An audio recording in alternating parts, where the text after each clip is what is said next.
મહીસાગર જિલ્લા વીસીઈ મંડળ દ્વારા જિલ્લા વિકાસ અધિકારીને કમિશન બેઝ પોલિસી બંધ કરવા માટે કલેક્ટરને આવેદનપત્ર પાઠવવામાં આવ્યું।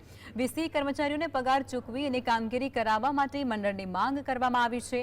કમિશન નીતિથી જિલ્લામાં કામ કરાતા વીસીઈ કર્મચારીઓનું શોષણ થઈ રહ્યું છે। ગ્રામ પંચાયતમાં કામ કરતા કોમ્પ્યુટર ઓપરેટરનું શોષણ થતું હોવાનો આક્ષેપ પણ થયો છે। ગ્રામ પંચાયતમાં વીસીઈ દ્વારા સરકારની તમામ ડિજિટલ યોજનાઓ ગામડાના છેવાડાના વ્યક્તિ સુધી પહોંચાડવા છતાં વેતન કે પછી કમિશન મળતું ન હોવાનું સામે આવ્યું।